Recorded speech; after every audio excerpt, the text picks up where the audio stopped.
ஏமா பேஷண்ட்டுக்கு ஒருத்தர் தான் இருக்கணும்னு சொல்லிருக்கோம். இத்தனை பேர் இருக்கீங்களே, உங்க மனசுல நீங்க என்னமா நினைச்சிட்டு இருக்கீங்க? சிஸ்டர் இது எங்க சித்தப்பா. தம்பி இங்க இருப்பா, டாக்டர் ரவுண்ட்ஸ் வர நேரம். இங்க எங்களை தான் திட்டுவாங்க, வெளியில போ. சிஸ்டர் மரியாதை பேசுங்க. மரியாதைவா போடா. என்னம்மா வார்டுக்குள்ள உட்காந்துட்டு சமணம் கொட்டிக்கிட்டு சோத்த போட்டு சாப்பிட்டுட்டு இருக்கீங்க? டாக்டர் சொன்னா எங்களை தாமா திட்டுவாங்க. என்ன நினைச்சிட்டு இருக்கீங்க? எதனா ஹாஸ்பிட்டலா உங்க வீடா? முதல்ல எல்லாத்தையும் அள்ளிட்டு வெளில போமா நீயே. கொஞ்சம் கூட அறிவே இல்ல உங்களுக்கு எல்லாம்.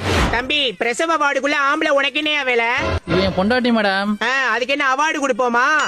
வெளில போயா முதல்ல. சும்மா புள்ள பேத்துக்கு வந்து எங்க உயிரை எடுத்துக்கிட்டு இருக்கீங்க. செக்யூரிட்டி வெளில அனுப்புங்க.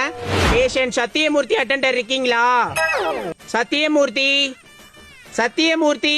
சிஸ்டர் தம்பி நாய் மாதிரி கத்திட்டு இருக்கேன், ஏன் உங்க காதுல விழுகலையா? இல்ல சிஸ்டர். இல்லையா? எப்படி விழுகும்? பெட்ல உட்காந்துட்டு கூத்தடிச்சிட்டு இருந்தீங்கன்னா மாத்திரை எல்லாம் கிடையாது, போப்பா. சிஸ்டர் ரொம்ப காய்ச்சலா இருக்கு. யாருப்பா? பேஷண்ட் முனியாண்டி தானே, வந்து பாக்குறேன் போங்க. சிஸ்டர் என்ன ரொம்ப அலட்சியமா இருக்கீங்க, வாங்க. தம்பி எனக்கு 2 கை 2 கால் தான்ப்பா இருக்கு. மொத்தம் 40 பெட் இருக்கு. எல்லாத்தையும் பார்க்க வேணாமா? உனக்கு அவ்வளவு அவசரம்னா நீங்க பிரைவேட் ஹாஸ்பிட்டல் போய்க்கோங்க.